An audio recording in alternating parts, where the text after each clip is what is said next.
रेल्वेचा पादचारी पूल काल कोसळला आणि या दुर्घटनेमध्ये 6 जणांचा मृत्यू झालेला आहे तर 30हून अधिक जण जखमी झालेले आहेत। या पूल दुर्घटनेमध्ये जीटी हॉस्पिटलमधल्या 3 परिचारिकांचा सुद्धा मृत्यू झाला। एक चांगले सहकारी दुर्घटनेमध्ये गमावल्याची प्रतिक्रिया वरिष्ठ डॉक्टर्सनी दिली आहे। या नर्सच्या कुटुंबियांच्या दुःखामध्ये आम्ही सहभागी आहोत अशी प्रतिक्रिया सुद्धा त्यांनी व्यक्त केली।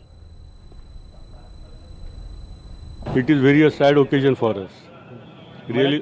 आपण म्हणजे आमचे जे चांगले आणि हे जे स्टाफ एक्सपायर झाले हे सर्व यंग होते आणि कामात खूप चांगले लोक। तिन्ही कर्मचारी एकदम चांगले होते आणि त्यांची जवळजवळ 10-12 वर्ष नोकरी झालेली होती।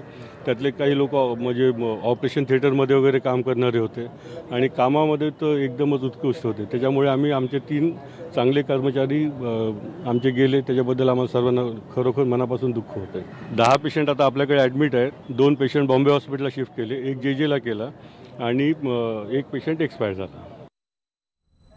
शिवसेना प्रवक्ते संजय राऊत यांनी पूल दुर्घटनेवर दुःख व्यक्त केलेलं आहे। ही दुर्घटना दुर्दैवी असून यामध्ये जो कोणी दोषी असेल त्याच्यावर कठोर कारवाई केली पाहिजे असं मतही त्यांनी नोंदवलं। हम हमेशा उस ब्रिज से खुद में जाता आता रहता हूं। क्या हुआ है, बेसिकली क्या हुआ है उस बारे में जांच के आदेश मुख्यमंत्री ने दी है।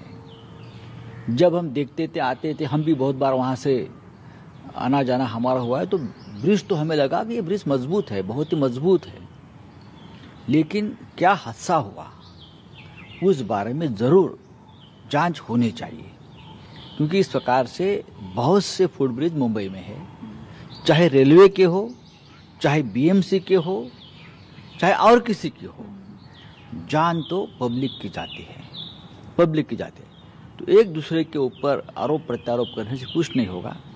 हमको लोगों की जान बचानी है, लोगों को सुरक्षित ट्रैवल करने के लिए हमको कुछ ना कुछ करना पड़ेगा। सरतेशेवटी अजून किती पूल कोसळणार हा प्रश्न उरतोच। आतापर्यंत अशा पूल कोसळण्याच्या अनेक दुर्घटना घडलेल्या आणि ज्यामध्ये अनेक लोक आपण गमावलेली आहेत। 14 मार्च 2019ला सीएसएमटी जवळच्या पुलाचा भाग कोसळला होता। 6 जणांचा मृत्यू झाला, अनेक जण जखमी झाले।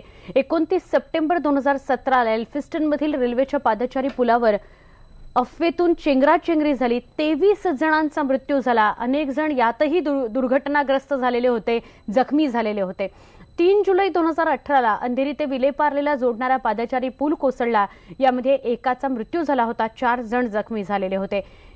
कालच्या दुर्घटनेआधी अंधेरी पुलाची आणि एल्फिस्टन पुलाची ही दुर्घटना ताजी आहे, मुंबईत घडलेली आहे आणि सगळ्या मुंबईकरांनी ती अनुभवलेली आहे।